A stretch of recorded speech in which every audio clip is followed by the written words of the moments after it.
ಉಗ್ರರ ದಾಳಿಯ ಬಳಿಕ ಕಾಶ್ಮೀರದಲ್ಲಿ ಈಗ ನೀರವ ಮೌನ ಆವರಿಸಿದೆ. ಬಿಕೋ ಎಂತ ಇದೆ ಪ್ರವಾಸಿ ತಾಣಗಳು. ಪ್ರವಾಸಿಗರಿಂದ ತುಂಬಿ ತುಳುಕ್ತಾ ಇದ್ದಂತಹ ಕಾಶ್ಮೀರ ಈಗ ಬಿಕೋ ಎನ್ನುತ್ತಿದೆ. ವೆಕೇಶನ್ ಸಂದರ್ಭದಲ್ಲಿ ಅಲ್ಲಿನ ಸೌಂದರ್ಯವನ್ನ ಸವಿಯೋದಿಕ್ಕೆ ಕೋಟ್ಯಾಂತರ ಸಂಖ್ಯೆಯಿಂದ ಭಾರತದ ಬೇರೆ ಬೇರೆ ಭಾಗಗಳಿಂದ ಕೋಟ್ಯಾಂತರ ಸಂಖ್ಯೆಯಲ್ಲಿ ಪ್ರವಾಸಿಗರು ಕಾಶ್ಮೀರವನ್ನ ನೋಡೋದಿಕ್ಕೆ ಅಂತ ಬರ್ತಾ ಇದ್ರು. ಆದರೆ ಏಪ್ರಿಲ್ 22ನೇ ತಾರೀಕು ಏನು ಪಹಲ್ಗಾಮ್ನಲ್ಲಿ ಉಗ್ರರು ಭಯೋತ್ಪಾದಕರು ದಾಳಿಯನ್ನ ಮಾಡಿದ್ರೋ ಅದಾದ ನಂತರ ಈಗ ಬಿಕೋ ಎಂತ ಇದೆ ಕಾಶ್ಮೀರ. ನಾವು ದೃಶ್ಯದಲ್ಲಿ ನೋಡ್ತಾ ಇರೋದು ಶ್ರೀನಗರದ ಮೊಘಲ್ ಗಾರ್ಡನ್ ಸಂಪೂರ್ಣವಾಗಿ ಖಾಲಿಯಾಗಿದೆ. ಪ್ರವಾಸಿಗರೇ ಇಲ್ಲ. ಪ್ರವಾಸಿಗರಿಲ್ಲದೆ ಗಾರ್ಡನ್ ಖಾಲಿ. ಹಲವು ಸಿನಿಮಾಗಳ ಚಿತ್ರೀಕರಣದ ತಾಣ ಇದು. ಶಹಜಾನ್ ವಿರಮಿಸಿದ್ದಂತಹ ಸ್ಥಳ ಈ ಮೊಘಲ್ ಗಾರ್ಡನ್. ಮೊಘಲ್ ದೊರೆ ಶಾಜಹಾನ್ ವಿರಮಿಸುತ್ತಿದ್ದ ಸ್ಥಳ ಅಷ್ಟೇ ಅಲ್ಲದೆ ಪ್ರೇಮಿಗಳು ಇಲ್ಲಿ ಸದಾ ಗಿಜಿಗುಡ್ತಾ ಇರ್ತಾರೆ. ಹಿಂದೂ ರಾಜರುಗಳು ಸದಾ ಅಭಿವೃದ್ಧಿಪಡಿಸಿಕೊಂಡೇ ಬಂದಿದ್ದಾರೆ. ಅಂಥ ಸ್ಥಳದಲ್ಲಿ ನಾವಿದ್ದೇವೆ. ಅದನ್ನು ಮೊಘಲ್ ಗಾರ್ಡನ್ ಅಂತೀವಿ. ಇದು ಶ್ರೀನಗರದ ಮೊಘಲ್ ಗಾರ್ಡನ್. ಅಂದರೆ ಈ ಶ್ರೀನಗರದ ಮೊಘಲ್ ಗಾರ್ಡನ್ ನಿಸರ್ಗದತ್ತ, ಅಂದರೆ ನಿಸರ್ಗವನ್ನು ನಾವು ನೋಡೋದು ಎಷ್ಟರ ಮಟ್ಟಿಗೆ ನೋಡಬಹುದು ಅಷ್ಟರ ಮಟ್ಟಿಗೆ ನೋಡಿ ಕಣ್ಣು ತುಂಬಿಕೊಳ್ಳಬಹುದಾದಂಥ ಒಂದು ಸ್ಥಳ. ಇಲ್ಲಿ 3 ಥರದ ವ್ಯತ್ಯಾಸಗಳನ್ನು ಕೂಡ ನಾವು ನೋಡ್ಬೋದು. ಬೆಟ್ಟ ಗುಡ್ಡ ಒಂದು ಕಡೆ, ಬೆಟ್ಟದಿಂದ ಕೆಳಗಡೆ ಇಳಿದರೆ ನಿಸರ್ಗದ ಮಡಿಲಲ್ಲಿ ಸುಂದರವಾಗಿ ಆಕೃತಿಯಾಗಿ ನಿಂತಿರುವಂತಹ ಸುಂದರವಾಗಿ ಅರಳಿರುವಂತಹ ವನ. ಸೊ ಅದೇ ರೀತಿ ನೀವು ಮುಂದಕ್ಕೆ ಹೋದರೆ ಇಲ್ಲಿಂದ ದಾಲ್ ಲೇಕ್ ಕೂಡ ಸಿಗುತ್ತೆ. ಸೊ ಇಂತಹ ಒಂದು ಸುಂದರವಾದಂಥ ಸ್ಥಳ ಈ ಮೊಘಲ್ ಗಾರ್ಡನ್ ಶ್ರೀನಗರದಲ್ಲಿ ಇರುವಂಥದ್ದು. ಇದರ ಇತಿಹಾಸವನ್ನು ನಾವು ನೋಡಿದ್ರೆ ಶಾಜಹಾನ್ ಕಾಲಕ್ಕೆ ಶುರುವಾಗುತ್ತೆ. ಶಾಜಹಾನ್ ತಾಯಿ ನೂರ್ ಜಹಾನ್ ಏನಿದ್ದಾರೆ ಅವರ ತಮ್ಮ ನಿರ್ಮಾಣ ಮಾಡಿದಂಥದ್ದು ಇದು ಅನ್ನುವಂಥ ಪ್ರತೀತಿ ಇದೆ. ಅಂದರೆ ಮಮ್ತಾಜ್ ಏನಿದ್ದಾರೆ ಅವರ ಸಹೋದರ ನಿರ್ಮಾಣ ಮಾಡಿದ್ದು ಅನ್ನುವಂಥದ್ದು.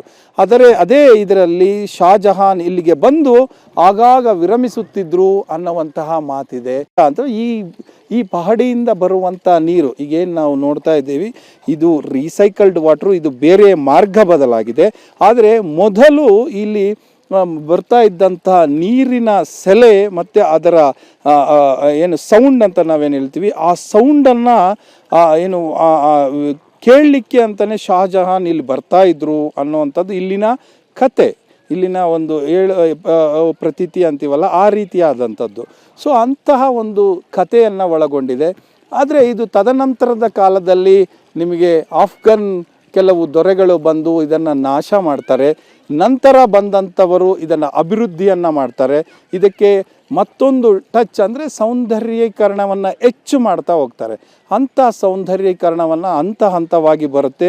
ಅದರಲ್ಲೂ ಕೂಡ ಕಾಶ್ಮೀರವನ್ನು ಹಿಂದೂ ರಾಜರುಗಳು ಆಳುವಂಥ ಸಂದರ್ಭದಲ್ಲಿ ಹರಿಸಿಂಗ್ ಮತ್ತು ಅವರ ತಂದೆ ರಂಜಿತ್ ಸಿಂಗ್ ಆಳುವಂಥ ಸಂದರ್ಭದಲ್ಲಿ ಇದರ ಇನ್ನಷ್ಟು ಮಾಡರ್ನೈಸ್ ಅಂದರೆ ಆಧುನೀಕರಣಗೊಳ್ಳುತ್ತೆ. ಅಂದರೆ ಈ ರೀತಿಯಾದಂತಹ ವ್ಯವಸ್ಥೆಗಳು ಬರ್ತವೆ. ಮುಂದೆ ನಿಮಗೆ ಎಂಟ್ರಿ ಪಾಯಿಂಟ್ ಎಲ್ಲವೂ ಕೂಡ ಚೆನ್ನಾಗಿ ಅಂದರೆ ಮಾರ್ಬಲ್ಸ್ ಹಾಕಿ ರೆಡಿ ಮಾಡ್ತಾರೆ. ಸೊ ಅಂತಹ ಒಂದು ಮೊಘಲ್ ಗಾರ್ಡನ್ನಲ್ಲಿ ನಾವಿದ್ದೇವೆ.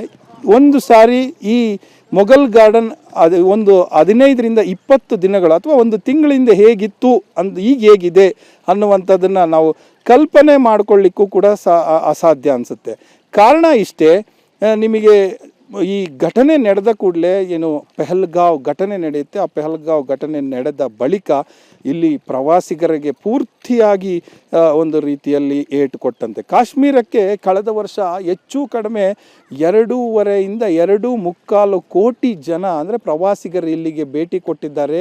ಪಹಲ್ಗಾವ್ ದುರಂತ ನಡೆದ ಬಳಿಕ ಇಲ್ಲಿ ಪೂರ್ತಿಯಾಗಿ ಪ್ರವಾಸಿಗರು ಬರುವುದೇ ತುಂಬ ಕಡಿಮೆ ಆಯಿತು. ತುಂಬ ಕಡಿಮೆ ಅಂದರೆ ಯಾವ ಮಟ್ಟಕ್ಕೆ ಅಂದರೆ ಇಂಥ ಮೊಘಲ್ ಗಾರ್ಡನ್ನಲ್ಲಿ 10-15 ಜನ 20 ಜನ ಬರುವಂಥದ್ದಾಯಿತು. ಇಲ್ಲಿ ಸುಮಾರು ಯಾವಾಗ ಬಂದರೂ ಕೂಡ ಹೆಚ್ಚು ಕಡಿಮೆ ಯಾವಾಗನ್ನ ಬನ್ನಿ, ನೀವು ಯಾವುದೇ ಸಮಯದಲ್ಲಿ ಬನ್ನಿ, ಮಿನಿಮಮ್ ಅಂದರೂ 4,000ರಿಂದ 5,000 ಜನ ಆ ರೀತಿ ಇರ್ತಾಯಿದ್ರು. ಅಂತಹ ಸ್ಥಳ ಇದು. ಸೊ ಇದಕ್ಕೆ ಇನ್ನೂ ಒಂದಷ್ಟು ಮೆರುಗು ಕೊಡುವಂಥದ್ದು ಇಲ್ಲಿ ಸಾಕಷ್ಟು ಸಿನಿಮಾಗಳು ಕೂಡ ಚಿತ್ರೀಕರಣ ಆಗ್ತವೆ. ಅದರಲ್ಲೂ ಕೂಡ ನೀವು ನವಂಬರ್ ಡಿಸೆಂಬರ್ ಕಾಲದಲ್ಲಿ ಬಂದರೆ ಸಾಕಷ್ಟು ಇಲ್ಲಿ ಇಲ್ಲಿ ಪಕ್ಕದಲ್ಲಿ ಗುಲ್ಮಾರ್ಗ್ ಇರ್ಬೋದು, ಸೋನ್ಮಾರ್ಗ್ ಇರ್ಬೋದು, ಮಂಜು ಹೆಚ್ಚು ನೋಡಲಿಕ್ಕೆ ಸಿಗುತ್ತೆ. ಅಲ್ಲಿ ಆಟಗಳಾಡ್ಬೋದು. ಅಂಥದನ್ನು ಅನುಭವಿಸಿ ಬಂದಂತಹ ಜನ ಇಲ್ಲಿ ಕೂತು ರಿಲ್ಯಾಕ್ಸ್ ಆಗಿ ಹೋಗ್ತಾರೆ. ಮತ್ತು ಈವನ್ ಇಲ್ಲಿ ಹಲವಾರು ಚಿತ್ರಗಳು ಕೂಡ ಈ ಒಂದು ಮೊಘಲ್ ಗಾರ್ಡನ್ನಲ್ಲಿ ಚಿತ್ರೀಕರಣಗೊಂಡಿವೆ. ಆದರೆ ಇವತ್ತು ಜನ ಇಲ್ಲ ಅನ್ನುವಂಥದ್ದೇ ಆತಂಕ. ಅದರ ಜೊತೆಗೆ ಆತಂಕ ಇರುವ ಕಾರಣಕ್ಕೆ ಜನ ಬರ್ತಾ ಇಲ್ಲ ಅನ್ನೋದು ಕೂಡ ಸತ್ಯ. ಕ್ಯಾಮ್ರಾ ಪರ್ಸನ್ ಕೈಲಾಶ್ ಜೊತೆ ಡೆಲ್ಲಿ ಮಂಜು, ಏಷ್ಯಾನೆಟ್ ಸುವರ್ಣ ನ್ಯೂಸ್, ಶ್ರೀನಗರ.